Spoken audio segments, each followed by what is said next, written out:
بھارت نے پاکستان کی تجویز مانتے ہوئے کرتارپور بارڈر کھولنے کا فیصلہ کیا ہے، جبکہ وزیر اعظم پاکستان عمران خان بھی 28 نومبر کو کرتارپور بارڈر پر کوریڈور کا سنگ بنیاد رکھیں گے۔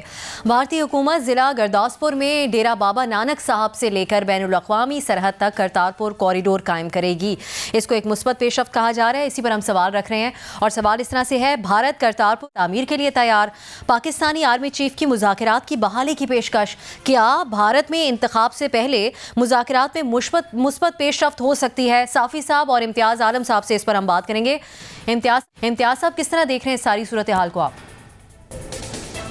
دیکھیے، یہ کرتارپور کے راہداری فراہم کرنا اور بارڈر کھولنا 500ویں سالگرہ کے لیے بابا گرو نانک ان کے لیے تو یہ بڑا ماسٹر اسٹروک تھا، اور یہ عمران خان کی جب اوتھ سیریمنی ہو رہی تھی اس وقت ہمارے آرمی چیف نے پیش کیا تھا۔ اچھا ہوا ہے کابینہ نے بھارت کی اسے قبول کر لیا، اور اس کی یہ تجویز پہل محترمہ بینظیر بھٹو نے دی تھی اور انہیں سیکیورٹی رسک قرار دے دیا گیا تھا۔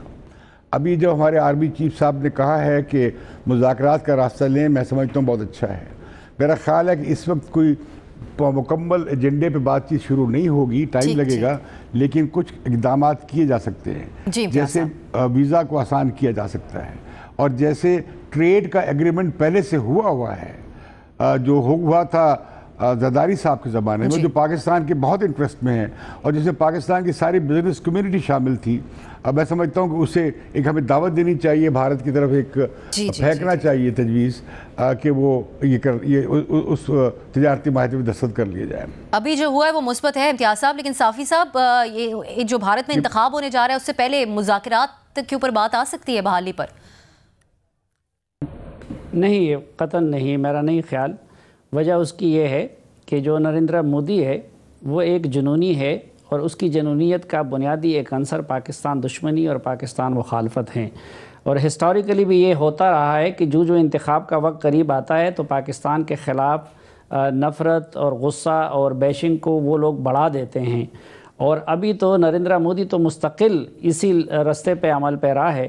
وہ ہمارے پرائم منسٹر کی طرح نہیں ہے کہ وہ یو ٹرن لینا اپنے ایمان اور اسٹریٹجی کا حصہ سمجھتا ہو، بلکہ پاکستان دشمنی اور پاکستان سے نفرت کے معاملے میں کبھی بھی نریندر مودی جیسے لوگوں سے یو ٹرن لینے کی توقع نہیں کی جا سکتی۔ تو میرے خیال میں تو جو انتخاب قریب آئے گا، تناؤ بھی بڑھے گا اور پاکستان کے خلاف زبان درازی بھی بڑھے گی۔ صحیح۔ اب امتیاز صاحب، یہ بھی کہا جاتا ہے، کچھ حلقے بھی کہہ رہے ہیں کہ جو ڈومیسٹک پالیٹکس ہے بھارت کی، جو بھارتی پنجاب کے اندر، اس کے لیے یہ اقدام اٹھایا گیا ہے، باقی بیک ٹو نارمل ہو جائیں گی انتخابات کے بعد چیزیں، پاکستان ریلیٹڈ اس میں پیش رفت نہیں ہے۔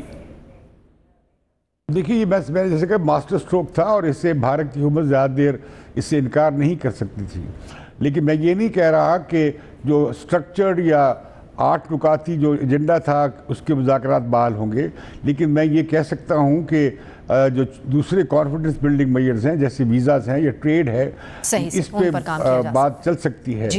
لیکن یہ میں ایک اور وضاحت کرنا چاہتا ہوں کہ ہندوستان کا اگلا الیکشن پھر دوبارہ سے رام مندر پہ ہونے جا رہا ہے۔